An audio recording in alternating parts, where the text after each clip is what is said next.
La une des quotidiens. Excusez-moi, tout d'abord avec Solo Quotidien qui titre Après Africa 7, Solo Media Group étend son projet de groupe médiatique avec l'RL TV et l'RL FM. Diplomatie sous tension après la finale de Rabat, Sonko et Akanouche sonnent l'heure de l'apaisement. Le journal Solo qui nous parle également de la Guinée-Bissau. La junte fixe la présidentielle et les législatives au 6 décembre. Source A, le chef de l'État en mode distributeur automatique de liasses d'argent. La presse patriotique larguée. Le journal qui parle également d'incidents survenus en marge de la finale de la CAN 2025. Dakar et Rabat jouent la carte de l'apaisement selon le journal Source A. L'informé avec Pape Thiaw qui sort du silence. Un message de cœur pour le Sénégal. J'ai juste essayé de protéger mes joueurs face à l'injustice, selon le quotidien L'Informé, qui revient également sur le Sénégal et le Maroc. Ousmane Sonko à Rabat, du 26 au 27 janvier prochain. À la une du journal Rewmi Sport, 4 lions dans le 11 type de la CAF. Il s'agit de Pape Gueye, Sadio Mané, Moussa Niakhaté et Gana Gueye. Le Marocain Walid Regragui, élu meilleur entraîneur devant Pape Thiaw, l'Algérie, lourdement sanctionné par la CAF selon Rewmi Sport. Le quotidien Tribune, Yacine Fall active les 2 portables de Farba. Un autre sujet, le quotidien L'Observateur qui parle de prime du sacre, pluie de millions sur les Lions. Les supporters sénégalais jugés le 4 février à Rabat, nous rappelle le quotidien L'Observateur. Le journal Sud Quotidien, Sénégal-Maroc, au-delà de la finale, la rumeur numérique avec les photos du Premier ministre sénégalais et de son homologue du Maroc. Yor Yorbi qui parle de coopération historique sénégalo-marocaine. Ousmane Sonko, l'arbitre du calme. Ne laissons pas le sport fragiliser nos liens séculaires, dit le Premier ministre. Le Premier ministre, également à la une de Vox Populi, les PM des 2 pays jouent un match amical. Sonko appelle population et amis des 2 pays à dépassionner cet épisode qui ne peut aller au-delà du simple cadre sportif. À la une du journal Rewmi, les dessous d'une visite au Maroc, Ousmane Sonko annoncé au royaume chérifien. Le journal Point Actu Sport. Après la finale sous tension, professeur Amsatou Sow Sidibé appelle à la retenue et à la fraternité. Le journal L'Évidence avec embrouille politique, divergence de vues, le sourire au sommet de l'État avec côte à côte, bras dessus, bras dessous, le Premier ministre et le Président de la République. Le journal Point Actu avec Sénégal-Maroc, les 2 premiers ministres des 2 pays, Sonko et Akanouche, qui veulent dépassionner l'après-finale et relancer la coopération. Le journal Le Quotidien qui abonde dans le même sens. Mi-temps diplomatique entre Sénégal et Maroc. Les 2 PM appellent au calme. La commission mixte convoquée du 26 au 28 à Rabat.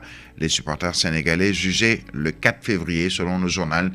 Cannes et réseaux sociaux. Le quotidien Enquête nous parle de péril sur l'esprit sportif.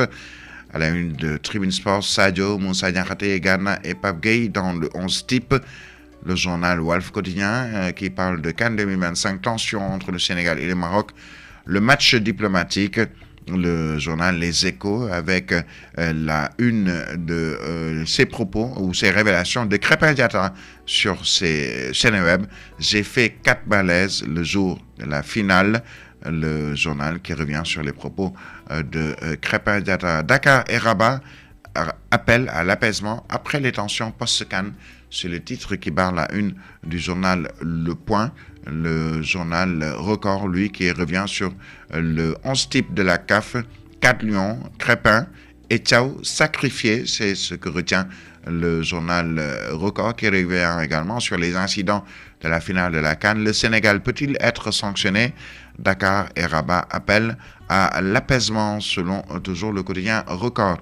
Le quotidien Le Soleil avec le plan spécial d'investissement et de financement 2026-2028. Ousmane Sonko resserre les cibles selon le journal qui revient aussi sur la finale de la CAN. Dakar et Rabat appellent à dépassionner cet épisode. Sonko à Rabat, c'est le titre qui barre la une du quotidien LAS. Levée de bouclier de la CAF, de la FIFA et des médias. Pape Thiaw, l'agneau à sacrifier selon le journal LAS.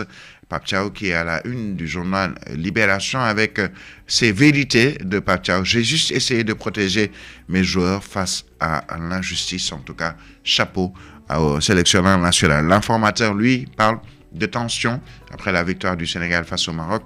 Sonko calme le jeu, selon le journal, avec la photo des deux premiers ministres du Sénégal et du Maroc. Le quotidien L'Indépendant également revient sur ces deux premiers ministres. Dakar et Rabat apaisent la tension. Le journal Grand Panel avec le renforcement de la protection des acteurs de la culture vers des états généraux. Le quotidien Critique, le PM sort de son chapeau un nouveau plan, selon le quotidien Critique. Le journal Le Témoin quotidien avec les relations Maroc-Sénégal après la CAN 2025, entre rumeurs, tensions et mise au point. Équipe nationale du Sénégal, El Hadji Diouf, un soutien de taille aux nouvelles générations, selon Le Témoin quotidien. Le journal Scoop avec la victoire des Lions au service de l'unité nationale, les premières dames qui entourent le président de la République. Soubatel qui parle de post-CAN. Le Correct qui appelle les médias à la responsabilité, justement. Le quotidien L'Éveil avec Sénégal-Maroc appelle à l'apaisement. Les deux premiers ministres se parlent. L'homme qui a affaire à l'Afrique, la plus grande CAN de son histoire, c'est le quotidien Le Verdict qui nous présente le président Fouzi Lekja, architecte de l'excellence, puisque c'est lui qui a organisé cette Coupe d'Afrique des Nations. Le quotidien Le Peuple, lui, nous parle de Mercedes Vera Martin, qui est à Dakar.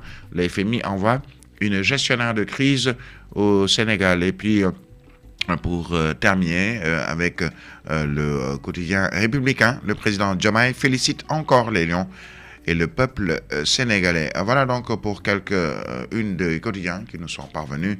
Vous aurez une revue de presse complète. Ce sera tout à l'heure avec, en Wolof, El Hadj Ahmed Aïdara. En français, l'actualité reprendra ses droits à 12h.